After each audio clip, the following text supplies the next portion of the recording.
Feel the waves cut through me. Hello' বন্ধু বান্ধৱীসকল আটাইকে স্বাগতম জনাইছোঁ এমআৰ কিটচেন এমআৰ ভ্লগছলৈ। আজি মই আপোনালোকলৈ লৈ আহিছোঁ চুজিৰ উপমা ৰেচিপি। এই ৰেচিপিটো মই কেনেদৰে বনাওঁ এবাৰ চাই লওক। এবাটি চুজি লৈছোঁ, ভালদৰে ধুই গাজৰ কাটি লৈছোঁ, কেপচিকাম কাটি লৈছোঁ, আধা ফাল বিলাহী কাটি লৈছোঁ, এটা পিঁয়াজ কাটি লৈছোঁ, কেইটামান কিচমিচ লৈছোঁ, দুটা কেঁচা জলকীয়া কাটি লৈছোঁ আৰু লৈছোঁ কেইখিলামান নৰসিংহ পাত। ভালদৰে ধুই এচামুচ বুট দাইল লৈছোঁ, এচামুচ মগু দাইল লৈছোঁ। যিহেতু মই এই বাতিটোৰে এবাটি চুজি লৈছিলোঁ, সেয়েহে এই বাতিটোৰ জোখতে মই 2.5 বাতি পানী ব্যৱহাৰ কৰিম। ভালদৰে ধুই আধা চামুচ গোটা সৰিয়হ লৈছোঁ, সোৱাদ অনুসৰি নিমখ লৈছোঁ আৰু লৈছোঁ প্ৰয়োজন অনুসৰি তেল।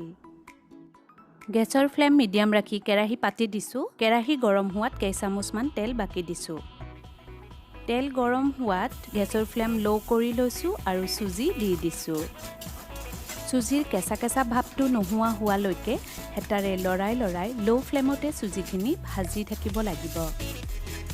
কোনোৱে চেমলিনা বুলি কয়, কোনোৱে ৰাবা বুলি কয়, মই কিন্তু চুজি বুলিয়ে কওঁ। আপোনালোকে বাৰু কি বুলি কয় কমেণ্টত জনাবচোন। এয়া চাওক কেঁচা কেঁচা ভাৱটো নোহোৱা হৈ আহিছে। ৰঙচুৱাকৈ ভাজিব লাগিব বুলি কোনো কথা নাই, কেঁচা কেঁচা ভাৱটো আঁতৰ হ'লেই হৈ যাব।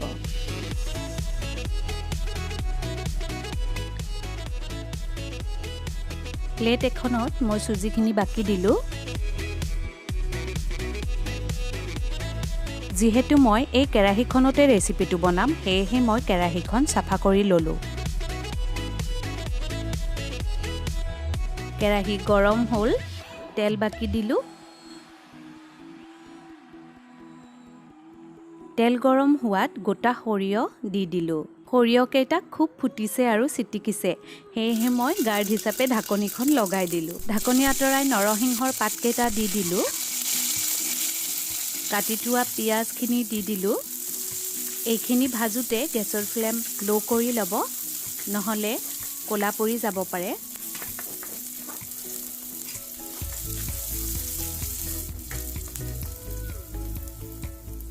কাটি থোৱা জলকীয়া দুটা দি দিলোঁ।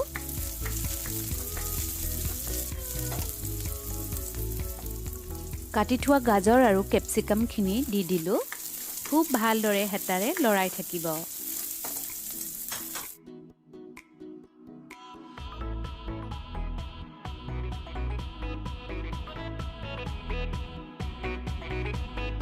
কিচমিচ কেইটাও দি দিলোঁ।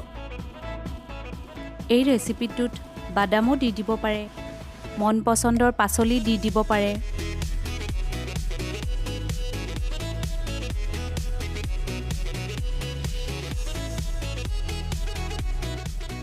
এতিয়া বুট দাইল আৰু মগু দাইলখিনিও দি দিলোঁ।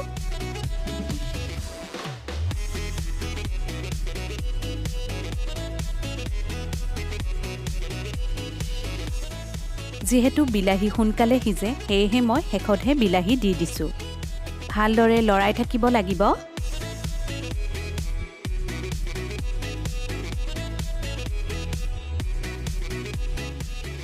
এইখিনি প্ৰায় সিজিছে, এতিয়া ইয়াত পানী দিব পৰা হৈ গৈছে।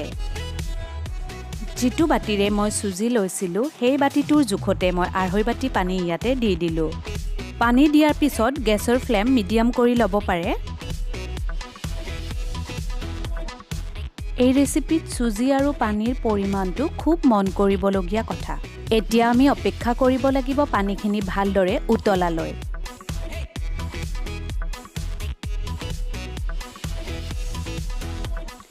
দেখিছেই নহয় পানীখিনি সুন্দৰকৈ উতলিছে।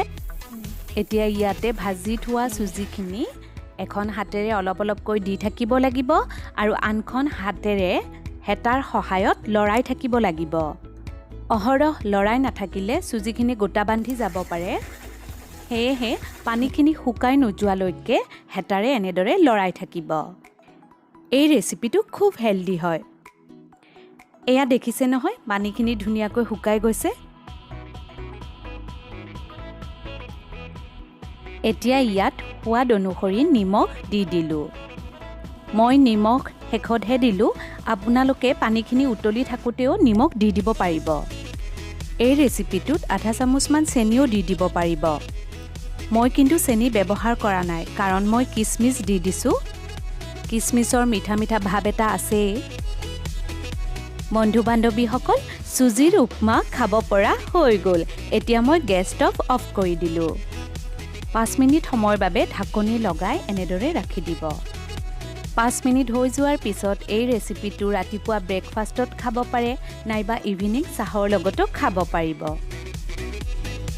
বন্ধু বান্ধৱীসকল, যদি মোৰ এই উপমা ৰেচিপিটো আপোনালোকৰ পচন্দ হৈছে তেনেহ'লে লাইক কৰিব আৰু কমেণ্ট কৰিব। সাৱধানে থাকিব আৰু শান্তিৰে থাকিব। ধন্যবাদ।